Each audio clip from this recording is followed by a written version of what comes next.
Welcome back to Educator.com. This is QuickBooks lessons discussing analyzing financial data.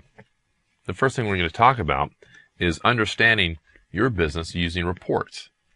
Now, many individuals as their sole proprietors or business owners, they have a different perception of their business, but without reports and graphs, they actually may not understand the details and the true situation of their business.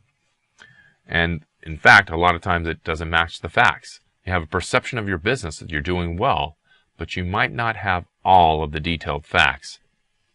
And so reports, and utilizing the reports in QuickBooks, can help enlighten the situation of your business so that you can actually focus on problem areas. Especially if your business isn't doing very well and you know it's not doing that well, you can actually run reports, find out what areas need improvement. You can actually see if you're selling certain products, you can actually run reports and identify those products or services that are not doing well, and then you can focus on improving those sales. QuickBooks lets us utilize reports in various fashions. It has standard reports and a lot of preset reports that give us the information that pull from all sources of our QuickBooks data. So it's a great help. QuickBooks also gives us a quick report. So on the fly, if you're in a vendor's situation or if you're in your check register, you can actually run quick reports directly on that particular vendor to find out a little bit more information and get some quick information so that you can utilize that information to make management decisions more appropriately. QuickBooks also has a graph function as well, so you can take your reports and graph them in graphs or pie charts, so you can see your business in that manner as well. This lesson we're going to discuss and focus on the quick reports function, and we're going to be talking about creating quick reports in QuickBooks. Quick reports is the fastest way to see a report in QuickBooks, and it uses the data to create QuickBooks reports. They're pre-designed reports that give us information about the items you're currently viewing.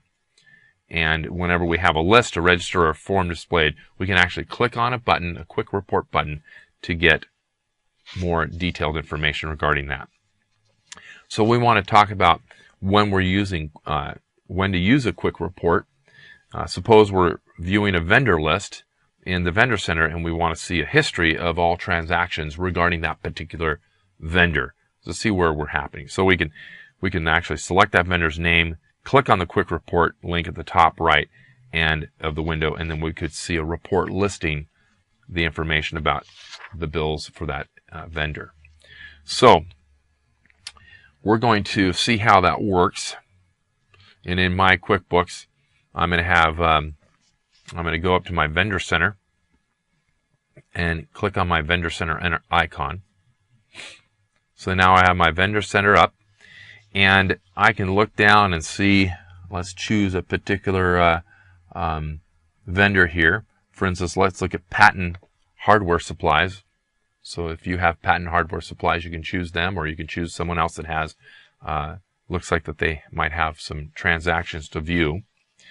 And in the reports from here, under the report section of the vendor, so here we have the vendor information that's highlighted, and on the right side of that vendor information is the reports for this vendor, and we can see that there's a quick link to the quick report. So if we click on the quick report, it'll pull up a quick report for this particular vendor. It gave it to us for a particular period of time. We can change that and say, well, let me look at it from a couple months prior, and I can change the date. I can do whatever I want, but it just kind of gives me some basic information for this vendor. It gives me some of the bills that we've had. It gives me actually a receipt of items that we purchased from them. I can look at the memo. If I go to the diamond bar that's in between each of these titles and labels, if I go to the diamond bar just to the right of the memo, I can make sure I have a T-bar there, click on it, and move it to the right and drag it open, and I can make the memo field a little larger so I can read what that memo might say. And here it is, we received items. It said received items in the bill to follow. And that was on the 5th of December. And so there it is. There's what we received. We can have a lot of different things. We can actually double click on it. We can drill into it a little bit later and see what happened with that vendor, but we'll get into that a little bit next. So